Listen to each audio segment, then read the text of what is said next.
Muy buenas tardes, amables televidentes, colegas, estudiantes de Derecho de las diferentes universidades de nuestro país y sobre todo a los estudiantes y alumnos de mi alma mater, San Marcos.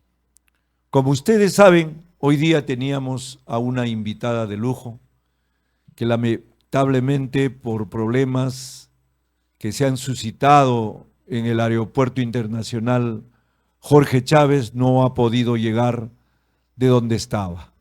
Será para la próxima, ya programaremos un día especial para ella. Sin embargo, tenemos un tema, y el tema es cuáles son los derechos del abogado en el ejercicio de la defensa. Ese es el tema. Hemos convocado al decano del Colegio de Abogados de Lima, pero ha hecho mutis, lamentablemente no nos ha dicho ni sí, ni nos ha dicho no. Vamos a empezar analizando los dos comunicados que nosotros hemos tenido conocimiento que se han publicado.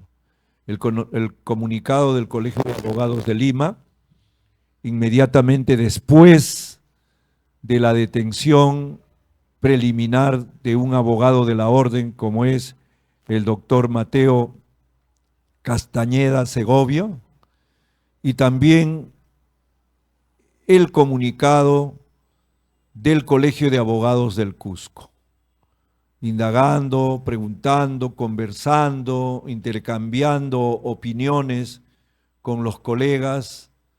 Nos han dicho, señor decano del Colegio de Abogados de Lima, que el comunicado del Colegio de Abogados de Lima ha sido un comunicado timorato, un comunicado tibio, un comunicado que no está de acuerdo con lo establecido por el 8º Congreso de Prevención de Delito de la ONU, de la Organización de Naciones Unidas para la Prevención del Delito, que señala un anexo completo, minucioso, de cuáles son los derechos, los principios que fundamentan el ejercicio de la abogacía.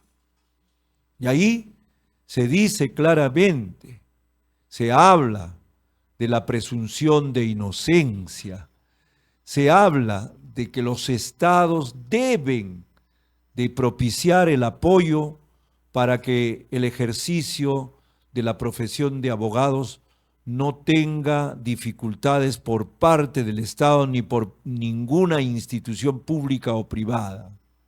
¿Por qué? Porque la defensa, como ustedes lo saben, y usted también, señor decano, la defensa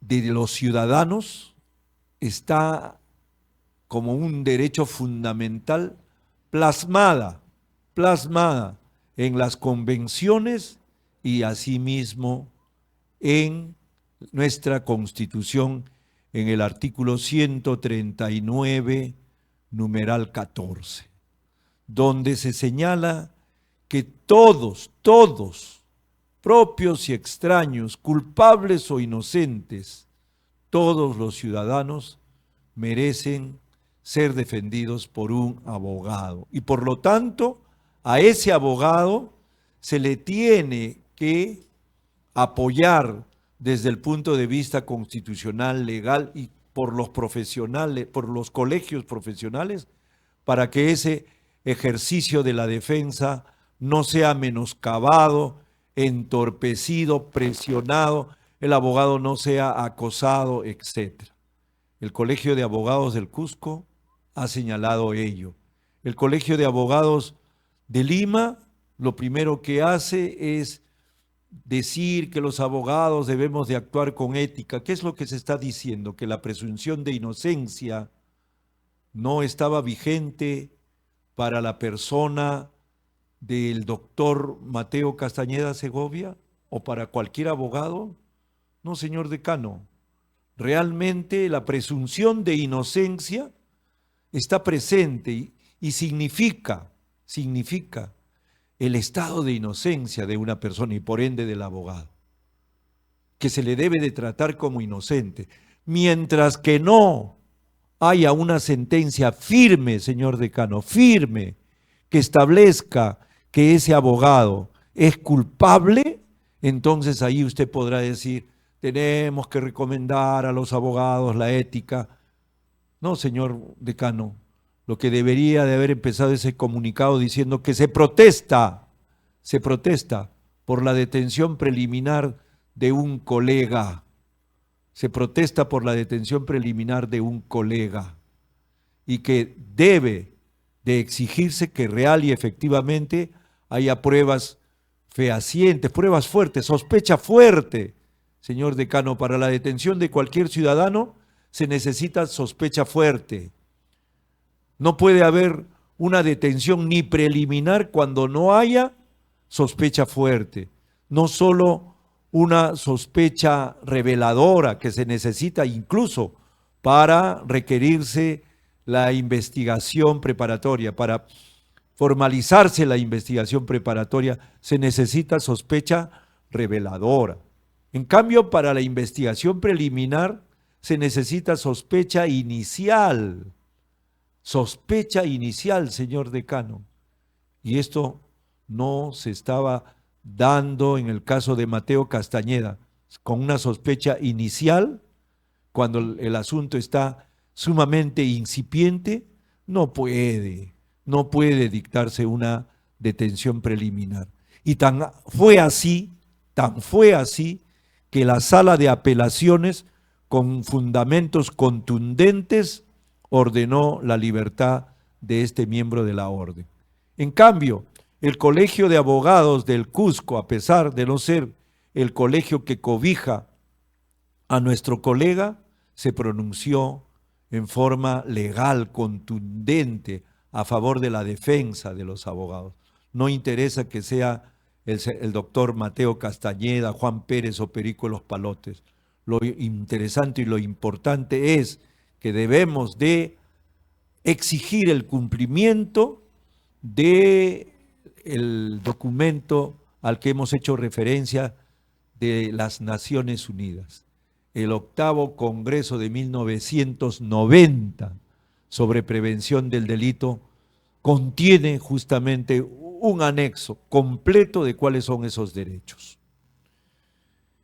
Entonces, ¿qué está aconteciendo en estos momentos a raíz de este problema de la detención de un abogado?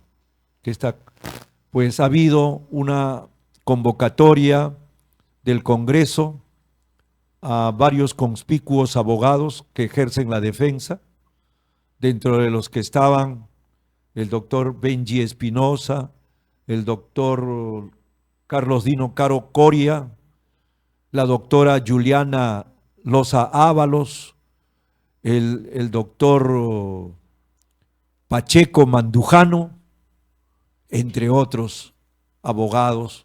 ¿Y qué dieron ese día en esa convocatoria? Pues dieron una opinión con respecto a cómo debería de ser las detenciones preliminares, cómo debería de ser lo que acontece diariamente, constantemente, con respecto a los llamados allanamientos, a los domicilios.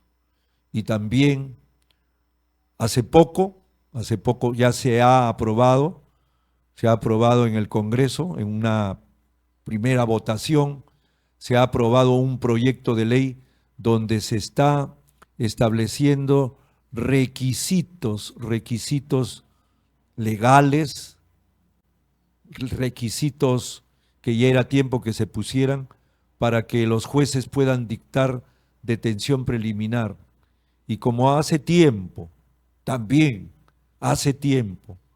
se está desnaturalizando al artículo 317 del Código Penal, el delito de organización criminal, pues también se ha aprobado en primera votación la modificatoria de este artículo.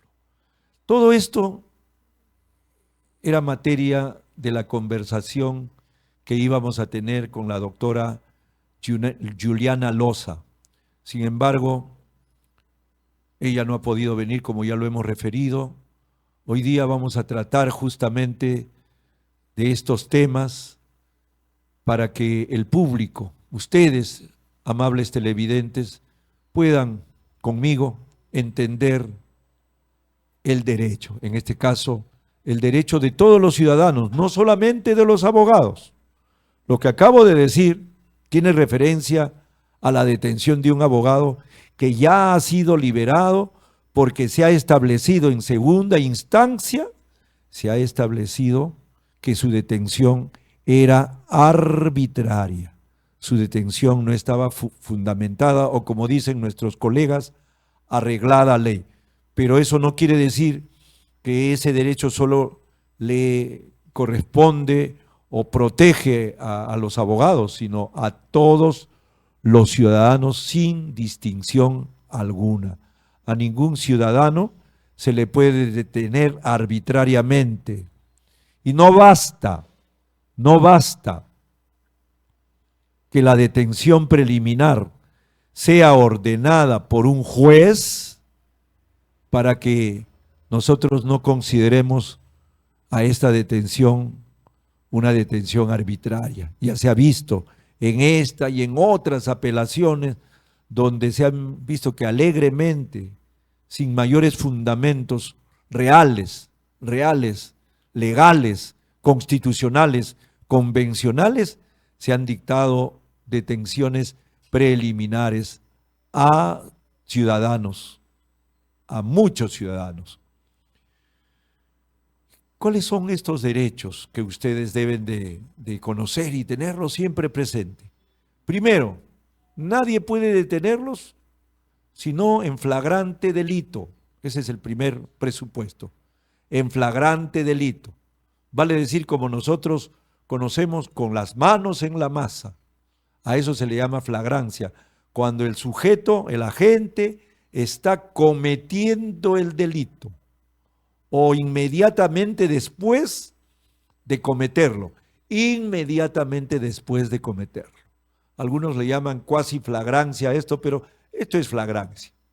Ahí el policía o la Policía Nacional, cualquier miembro de la Policía Nacional, esté en servicio o no esté en servicio, cualquier miembro de la Policía Nacional puede detener a un ciudadano y ponerlo a disposición de un juez dentro de las 48 horas por delitos comunes y dentro de 15 días por delitos graves como el terrorismo, el lavado de activos, la organización criminal, etc.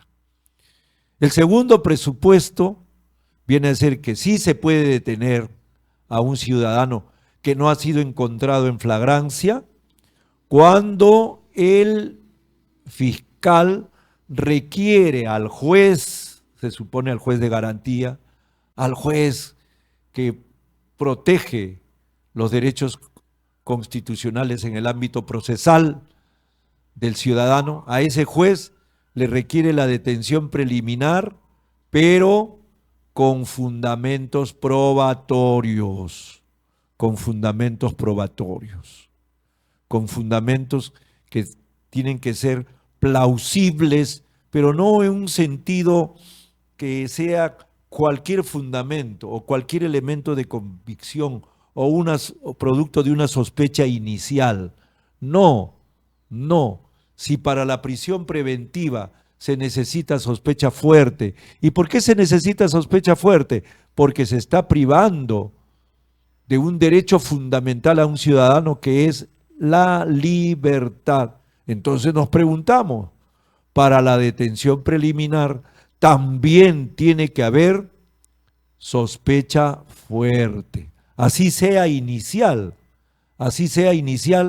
el fiscal debe demostrarle al juez que hay sospecha fuerte, que hay elementos de convicción fuertes, elementos de convicción que podrían fundamentar la privación de un derecho fundamental como es la libertad. Eso es el segundo presupuesto. Y eso es lo que se ha estado criticando últimamente. No en un sentido, digamos, arbitrario, caprichoso, porque se le ocurre a los colegas o al que habla. No, porque se han visto que estas detenciones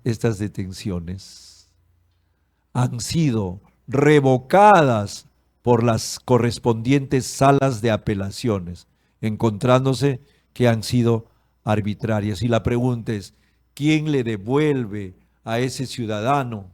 Reitero, sea abogado o sea cualquiera su profesión, o sea una persona que no tenga ninguna profesión, ¿quién le devuelve a ese ciudadano esos días de privación de libertad? Ese daño que le hacen a la familia, a los hijos.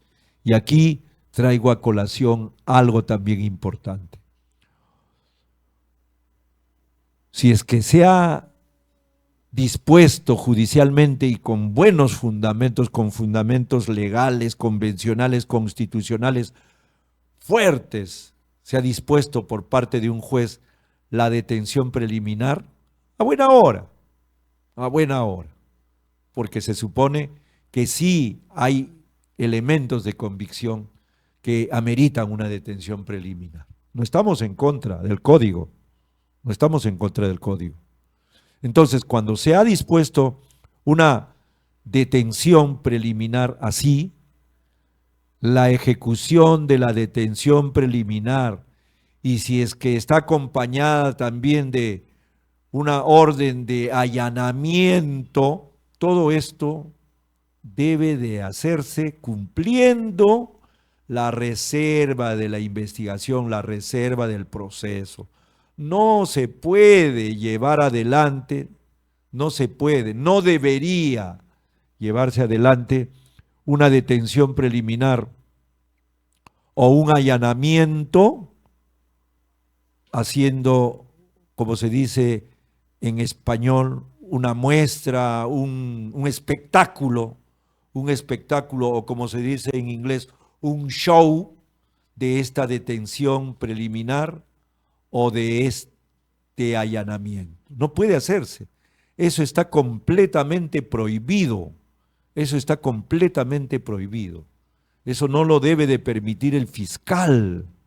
No lo debe de permitir el fiscal. El fiscal es el contralor de la legalidad, y la legalidad dice que una detención preliminar o un allanamiento no debe de ser ventilado públicamente, no se debe de hacer un espectáculo de ello. ¿Por qué? Tiene su razón de ser, tiene su razón de ser, porque la publicación de las imágenes de esta detención, la publicación de las imágenes del allanamiento, ¿qué hacen? Pues transgreden el principio de inocencia.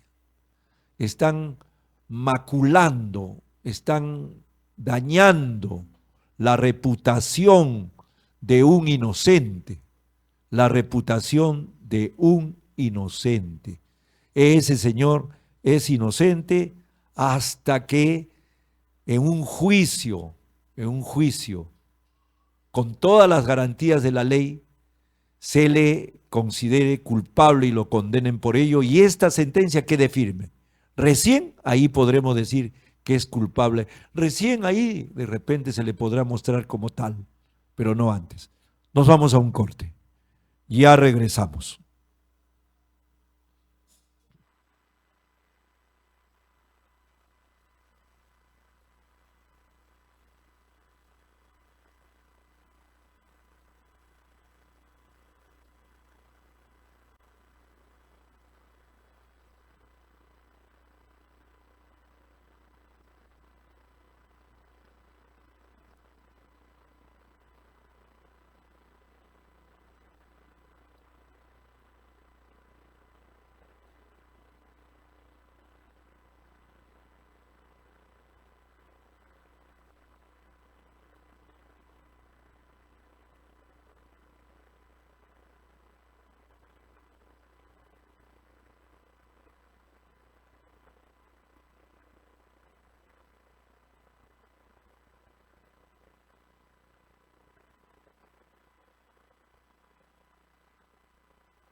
Tan es así, amables televidentes, que incluso el Código Procesal Penal vigente, el del 2004, entró en vigencia el 2006 en Guaura. Este código, en su artículo 402, inciso 2, si la memoria no me es infiel, señala que las personas que en primera instancia son condenadas pueden permanecer en libertad. Lo ideal sería que sea una norma imperativa. Lamentablemente es facultativa y muy pocos jueces aplican esto, y a las personas que en primera instancia son condenadas apelan o interponen el recurso impugnatorio y arriba revocan esa pena, los absuelven, y los días que estuvo preso. Hay que tener mucho cuidado con la presunción de inocencia o el estado de inocencia al que nos estamos refiriendo. El artículo 2 y 3 del título preliminar del Código Procesal Penal vigente señala que ningún ciudadano que todavía no haya sido condenado, ningún ciudadano puede ser presentado públicamente. ¿Por qué? Porque se está cuidando la reputación, la honra de ese ciudadano, no porque tenga en su contra una imputación, que para eso en los pueblos civilizados como el nuestro, en los países civilizados como el nuestro, existe una constitución, existe un ministerio público, existe el poder judicial, existe la Policía Nacional para que se lleve adelante la investigación, el juzgamiento y la sentencia. Y no podemos, en un país civilizado como el nuestro, permitir que a un ciudadano que todavía no ha sido condenado aparezca como culpable, le pongan alias, etcétera, etcétera. ¿Esto qué significa también en el ámbito procesal para los estudiantes de derecho, para los ciudadanos? Esto significa que el ciudadano no va a demostrar su inocencia. El ciudadano, al ser procesado, al ser detenido, está en una situación de desventaja, En cambio, el que tiene la conducción de la investigación, el que tiene la responsabilidad para acopiar los elementos de convicción, acopiar las pruebas, viene a ser el fiscal, el Ministerio Público. Entonces el ciudadano no tiene que demostrar su inocencia. Sin embargo, hemos escuchado decir a más de uno que los que están detenidos o los que están procesados están ahí para que ellos demuestren su inocencia. No, de ninguna manera.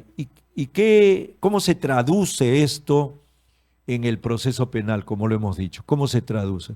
Se traduce que en la investigación preliminar, el fiscal tiene que realizar esa investigación respetando el principio de legalidad. ¿Y qué significa respetar el principio de legalidad? Respetar los cánones, los ritos, las normas, los artículos que establece el Código para la investigación y el acopio de elementos de convicción. Estamos acostumbrados todos los días a que aparezcan audios, a que aparezcan videos, etcétera. No se puede admitir videos, audios, interceptaciones telefónicas, etcétera, que no hayan sido autorizados por el juez competente.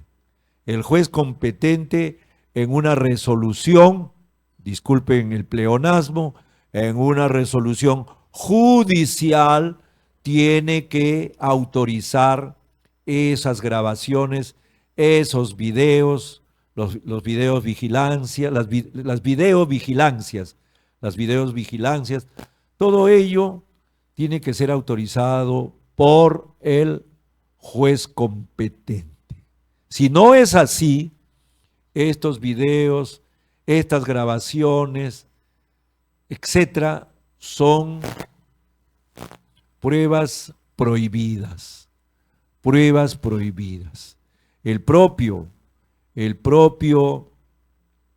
Código Penal, Procesal Penal, en su artículo 9, si la memoria no es infiel, del título preliminar, y en el artículo 56 del mismo cuerpo legal, establece que las pruebas prohibidas no deben de ser admitidas. No deben de. ¿A qué se denomina pruebas prohibidas? Aquellas pruebas que se han obtenido violentando los derechos fundamentales, como la libertad, como la integridad física, como la integridad psicológica. Está prohibida la tortura, la coacción, está prohibida la provocación al delito. No pueden venir y provocarnos a delinquir, eso no vale, no vale. Está prohibido que a un ciudadano no le respete el derecho a la prueba legítima. Las pruebas prohibidas, algunos le llaman el fruto del árbol envenenado, las pruebas prohibidas no pueden ser admitidas. Y si fueran admitidas, en su momento se puede solicitar, pedir que se excluyan. Y si no son excluidas, y estamos ya en la etapa del juicio oral, ahí se puede pedir al juez que no las valore. Esto no es ningún cuento. Y en nuestra legislación no hay ninguna norma de excepción a la no admisión, a la no permanencia y a la no valoración de las pruebas prohibidas. Y por lo tanto, estas deben de ser excluidas. Pero ¿qué es lo que se pretende con esto? Con esto, como dicen algunos, ¿se pretende encubrir, apañar a los delincuentes? No, no, no, no. El derecho procesal penal, el proceso penal, tiene una razón. Es el protector de los inocentes. La investigación, el juzgamiento y la sanción no debe permitir, propiciar o admitir que a un inocente, a un solo inocente lo condenen. No. Por eso existe la presunción de inocencia que varias veces hemos referido, y esta presunción de inocencia también genera algo que no debemos de olvidar. Y esto se da en todas partes del mundo donde exista un Estado social y democrático de derecho. Un Estado donde se respeten las convenciones, donde se respete la Constitución. Entonces, no se puede admitir estas pruebas prohibidas en un Estado social y democrático de derecho. Por eso es que a partir de la presunción de inocencia nace un principio universal, el principio del indubio pro reo, el principio del indubio pro reo, que no significa otra cosa que la duda favorece al reo. Así, cuando en un proceso al final ya el magistrado de la sala unipersonal de juzgamiento o los magistrados de la sala colegiada del juzgamiento no hayan llegado a la certeza, tengan alguna duda, esa duda debe de propiciar la absolución del acusado, porque la duda favorece al reo. Es preferible, como dicen, es preferible tener culpables en la cárcel a tener un solo inocente. Es preferible tener culpables en la calle a tener un solo inocente en la cárcel, porque es la mayor injusticia que existe en el mundo, que una persona que no haya cometido un delito sea condenada. Por esa razón, cuando aprecian las pruebas los magistrados, esa llamada libre apreciación de las pruebas, tienen que hacerlo con ponderación, con lógica, con sentido común, con conocimientos científicos, porque el juez es el perito de peritos y por lo tanto tiene que estar capacitado, preparado para valorar la prueba pericial, para valorar las pruebas documentales. Por ejemplo, cuando se trata de lavado de activos, tiene que estar preparado el juez en analizar documentos contables, en valorar documentos contables, desbalances, balances, etcétera. Entonces, es muy importante que se exija justamente en el ámbito tanto fiscal como judicial, se necesita personas idóneas, idoneidad técnica, científica y moral para cumplir esas funciones que en el caso de los fiscales, no se olviden, en el caso de los fiscales se trata de exigirles a ellos la objetividad. Hay un principio que rige los menesteres de la fiscalía, que es el principio de objetividad. ¿Esto qué significa?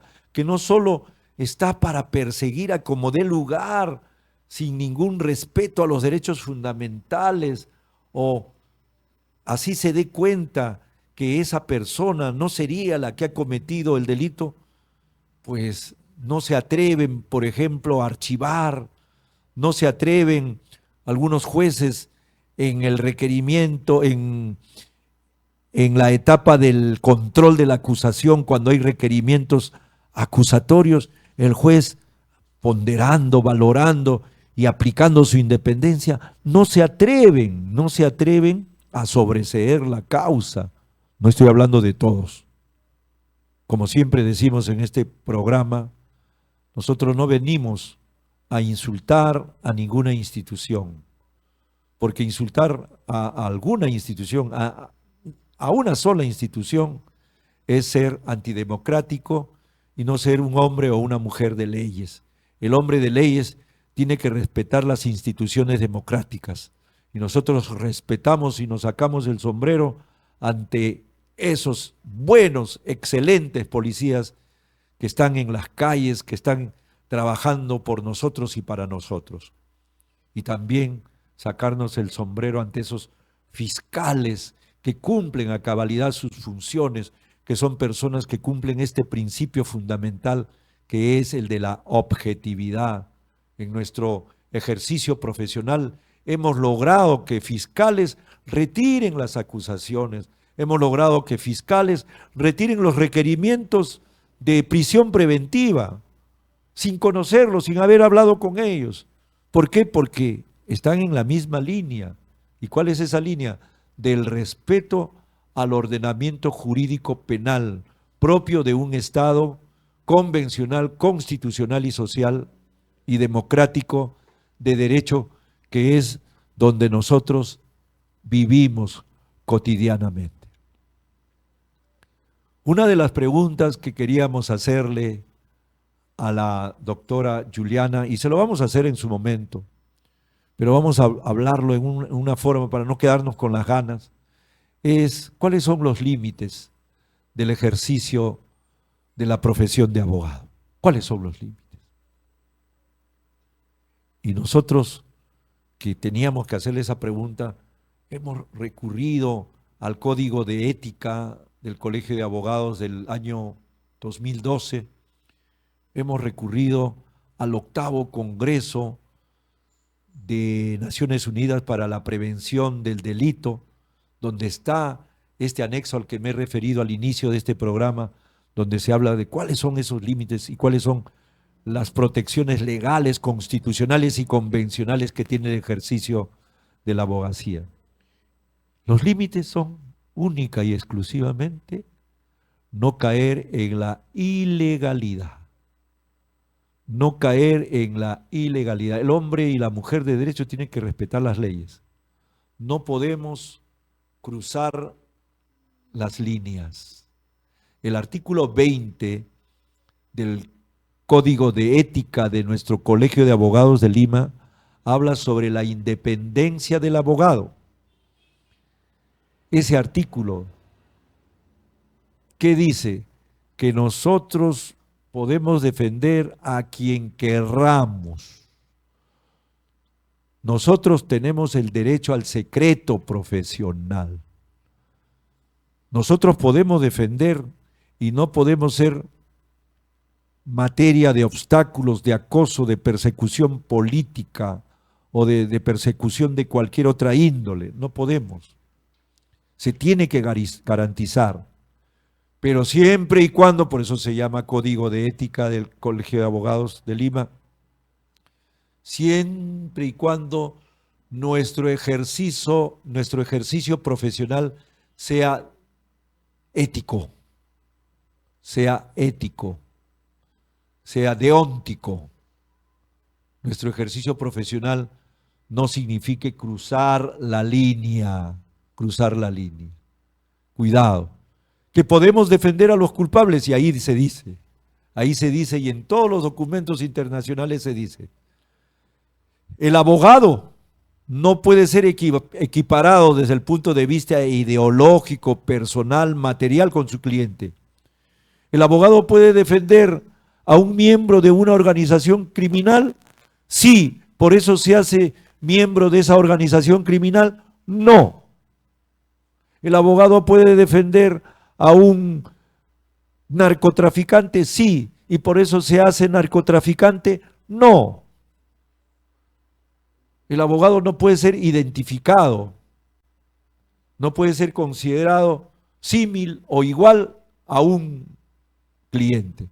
El cliente puede ser inocente o puede ser culpable.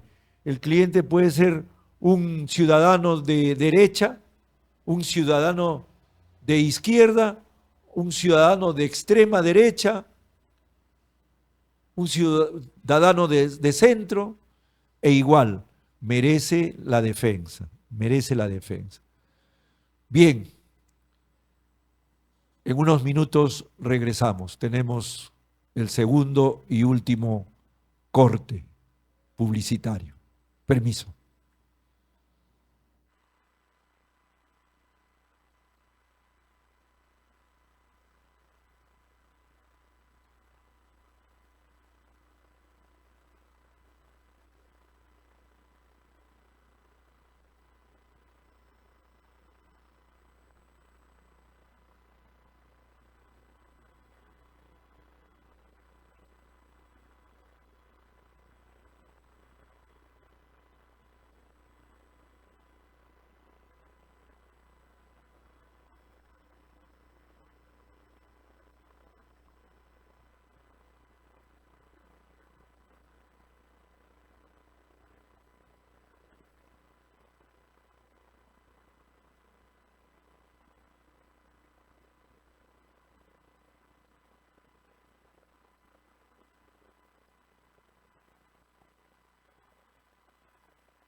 Me han pedido que ejemplifique lo que estoy diciendo con respecto al abogado.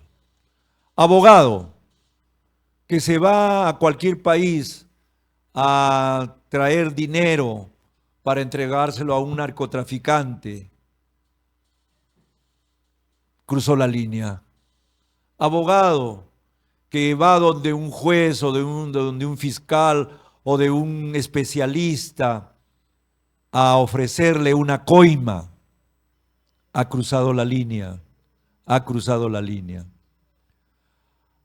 Los abogados no podemos hacer eso. Abogado que le dice a su cliente que él puede solucionar el problema porque tiene muchas influencias y en realidad ni las tiene, y que va a propiciar ello, entonces ha cruzado la línea porque está cometiendo el delito de tráfico de influencias. En el primer caso es cómplice de narcotráfico, en el segundo caso es autor del delito de cohecho, activo, etcétera. Entonces, ellos merecen ser investigados, merecen ser procesados y merecen ser condenados según sea el caso. Pero mientras que no haya una sentencia condenatoria, esos señores estamos hablando en condicional, pueden haber sido víctimas de un acoso, una persecución de algún enemigo o de alguien a quien no le interesa que este abogado defienda porque lo está haciendo bien, porque es un abogado bastante bueno, entonces no me conviene que defienda a mi enemigo, vamos a crearle un proceso, vamos a crearle falsas imputaciones. Eso se puede dar, eso se puede dar. Por eso es que mientras que no termine el proceso en contra de ese abogado, no podemos decir que sea culpable.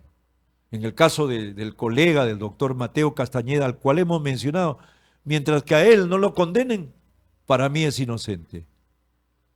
Para mí es inocente. Y como tal se le debe de tratar. Lo dice la ley, lo dicen las convenciones, lo dice el Código Procesal Penal en su título preliminar, la Constitución, es decir. Entonces, por eso es muy importante que las investigaciones para los abogados y para los que no lo son estén llevadas adelante con todas las garantías de la ley.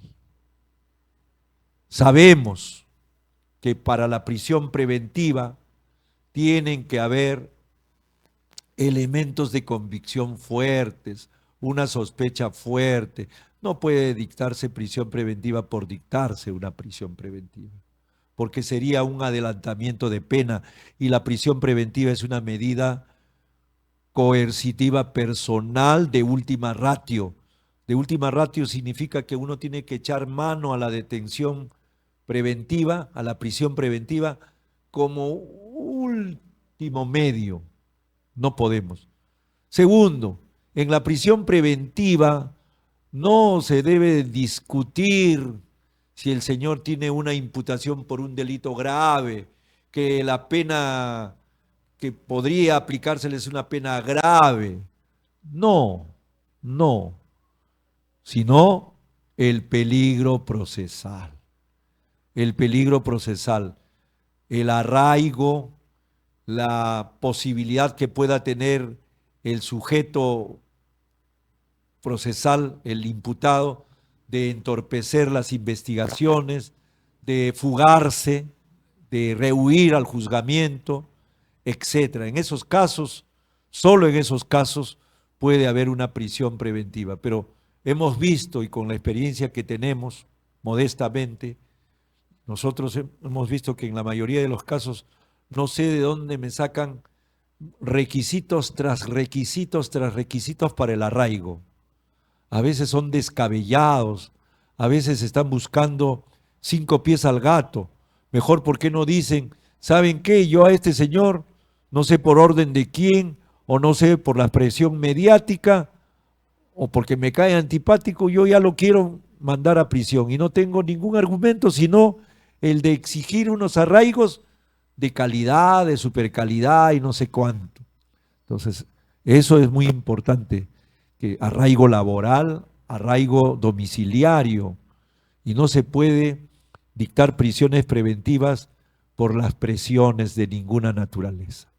Eso también está prohibido y lamentablemente no solo en el Perú ocurre esto, sino en diferentes partes de Latinoamérica, y me dicen también, yo no lo sé, del viejo mundo de Europa, donde estamos viendo, ¿ya pasó? Donde estamos viendo que hay esta clase de prejuicios por parte de la presión mediática. Cuidado con la presión mediática. Cuidado con los juicios paralelos. Señores fiscales, señores jueces, no cedan a la presión mediática, a los juicios paralelos. No se dejen influenciar. Actúen con conciencia. De ustedes depende realmente que estos juicios paralelos, que esta presión mediática perversa no logren sus objetivos. No podemos estar supeditados sino a las convenciones, a la Constitución y a las leyes y a nuestra conciencia. Quiero participarles a todos ustedes algo que es muy importante, me va a ganar el tiempo y no quiero dejar de mencionar porque si no mis alumnos me van a llamar la atención con toda razón. Estamos organizando los sanmarquinos, los de la Facultad de Derecho, estamos organizando a partir del 3 de julio el primer Congreso Internacional de Ciencias Penales.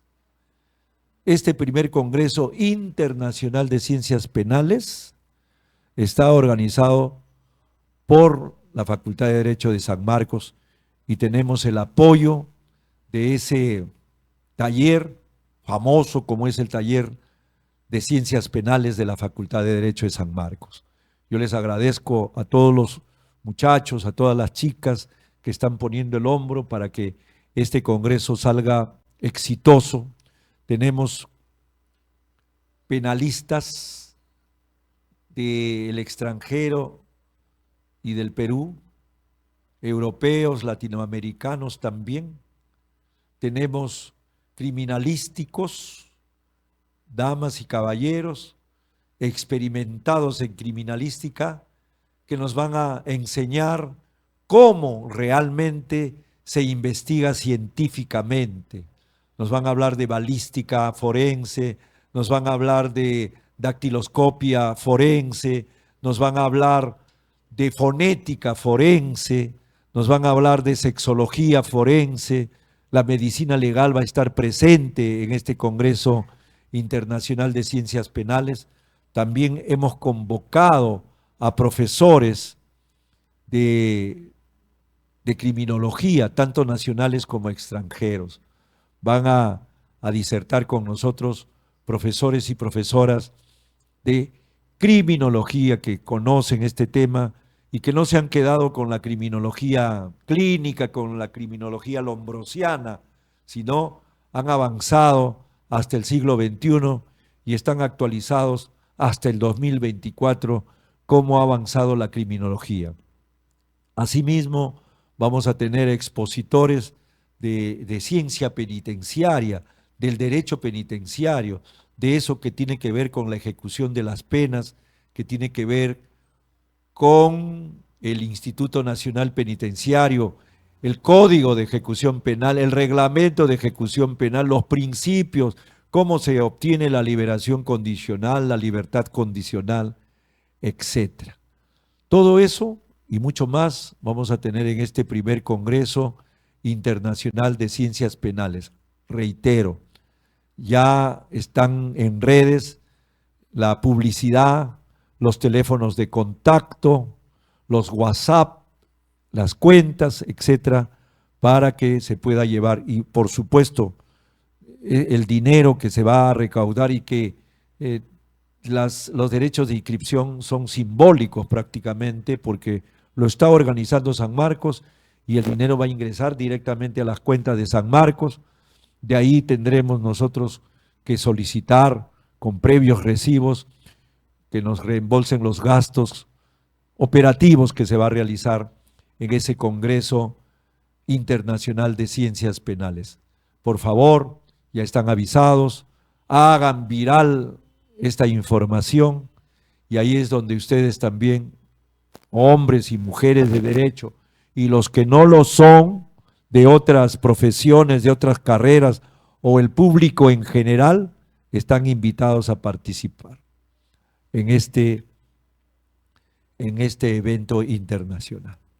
Y fíjense, todo lo hemos hecho fríamente calculado, que no hemos necesitado una carita de tristeza de nuestra productora. Por el contrario, su carita ha sido de alegría.